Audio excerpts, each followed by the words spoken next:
Apakah salah ketika saya niat beribadah kepada Allah hanya untuk kebaikan diri saya sendiri di akhirat nanti? Karena saya putus asa dan tak berdaya menasihati anak-anak saya. Karena tak jarang anak-anak berkata kasar dan mendiamkan saya. Saya sering sedih hati karena perlakuan anak-anak. Seandainya saya kelak di surga dan anak-anak di neraka karena sering melukai hati saya, orang tuanya, apakah saya tetap akan dituntut oleh Allah Ta'ala karena tidak berhasil menasihati anak-anak selama di dunia?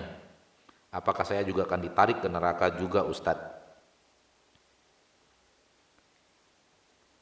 Semoga ibu yang bertanya dan kita semuanya ke surga Allah Subhanahu wa Ta'ala beserta anak-anak kita. Soal kita ke surga atau tidak ke surga urusan Allah. Namun yang pasti adalah kita dituntut sebagai orang tua untuk menasihati anak dan bersabar atas aniaya dari siapapun termasuk anak kita. Dan jangan putus asa, nggak boleh.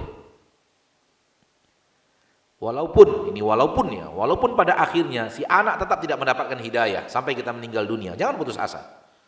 Karena kewajiban kita adalah menasihati, bukan memberikan hidayah ke dalam hati anak. Yang bisa memberikan hidayah ke dalam hati anak hanya Allah. Para nabi pun tidak sanggup. Terbukti Nabi Muhammad tidak bisa memasukkan hidayah ke dalam hati pamannya Abu Talib yang sangat mencintainya. Terbukti Nabi Nuh tidak bisa memberikan hidayah, memasukkan hidayah ke dalam hati anaknya Kan'an, walaupun ia sangat mencintai anaknya. Sehingga tidak ada orang yang bisa memberikan hidayah kepada hati orang lain, termasuk kita, apalagi kita. Nabi Ibrahim tidak bisa memasukkan hidayah ke dalam hati bapaknya Azar. Lalu siapa kita yang ingin bisa memberikan hidayah ke hati anak kita? Itu bukan kemampuan kita, itu kemampuan ilahi, kemampuan Allah Subhanahu wa Ta'ala semata. Kemampuan kita menasihati dan bersabar dan tidak putus asa. Mengajak orang ke jalan hidayah bukan mesti harus sampai kepada orang tersebut dapat hidayah, tidak. Betapa banyaknya orang yang diajak oleh Rasulullah ke dalam hidayah wafat di atas kekafiran, termasuk pamannya Abu Lahab. Maka kewajiban kita sebagai orang tua menasihati dengan cara yang baik, akhlak yang baik, bersabar atas sesuatu yang kita dapatkan dari anak kita yang membuat kita bersedih, maafkan mereka seperti yang tadi kita sampaikan di dalam bahasan kajian tadi. Dan kalau kita sudah menasihati, benar-benar menasihati, maka kita tidak terbeban dosa lagi di akhirat. Karena kita sudah menjalankan kewajiban kita.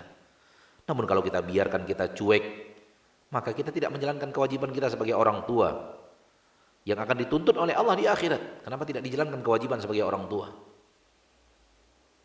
Namun kalau sudah dijalankan dengan baik, dinasihati terus, bersabar terus, nasihat terus, maka walaupun anak kemudian tetap tidak ikut, orang tua sudah lepas, sebagaimana lepasnya Nabi Nuh dari perbuatan anaknya. Dan putus asa itu tidak baik. Yang baik adalah bersabar dan memaafkan. Dan kita koreksi, introspeksi nasihat kita kepada anak. Apakah nasihat kita sudah dengan akhlak yang baik, tutur kata yang baik, atau mungkin juga nasihat kita juga kurang baik dalam cara lafaz dan cara menasihatinya. Boleh jadi cara menasihatinya juga kita kurang baik. Itu juga kita perlu introspeksi.